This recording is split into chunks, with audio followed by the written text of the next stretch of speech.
দেশব্যাপী খাল পূর্ণ খনন কর্মসূচির অংশ হিসেবে দিনাজপুরের কাহারোল উপজেলার রামচন্দ্রপুর ইউনিয়নের বলরামপুর সাহারাপাড়ায় ১২ কিলোমিটার দীর্ঘ একটি খাল পূর্ণ খননের কার্যক্রমের উদ্বোধন করেছেন প্রধানমন্ত্রী তারেক রহমান। এর ফলে এলাকায় কৃষি উৎপাদন বাড়ার পাশাপাশি জলাবদ্ধতা নিরসন ও সেচ সুবিধা নিশ্চিত হবে বলে আশা করা হচ্ছে।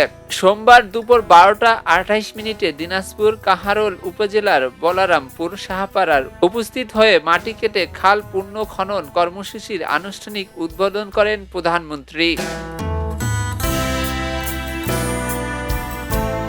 প্রধানমন্ত্রী খাল খনন কার্যক্রমের উদ্বোধন করতে আসবেন এই খবর ছড়িয়ে পড়ার পরেই আশেপাশের এলাকা থেকে নারী পুরুষ সহ শত শত মানুষ সেখানে ভিড় করেন। অনেকেই হাতে কোদাল ও মাথায় টুকরি নিয়ে স্বেচ্ছায় মাটি কাটার কাজে অংশ নেন। দীর্ঘদিনের দাবি পূরণ হয় এলাকাবাসীর মধ্যে দেখা যায় আনন্দ ও উচ্ছ্বাস। অনেকেই মনে করছেন সাহাপাড়ার এই খাল পূর্ণ খনন তাদের অর্থনীতি ও কৃষি ব্যবস্থায় ইতিবাচক পরিবর্তন আনবে।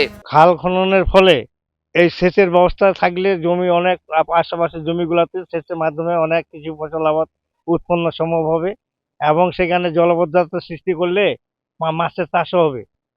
সামনে ওইদিকে আবার ২টা নদীর মুখ, এই নালার মুখ একত্রিত হয়ে গেছে, এইটা সহ ৩টা। এইটা পানিটা আটক করতে পারলে এখানে একটা মাছ প্রকল্প করা যাবে আর কি। এই অনেক সুযোগ সুবিধা থাকবে।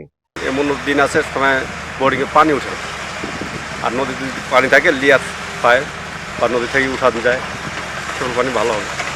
জগন্নাথপুর পর্যন্ত যে ১২ কিলোমিটার খাল খনন হচ্ছে, এটা ১,০০০ কোটি টাকার। এটার জন্য টাকাটা সঠিকভাবে বাস্তবায়ন, এই প্রকল্প বাস্তবায়ন হয়।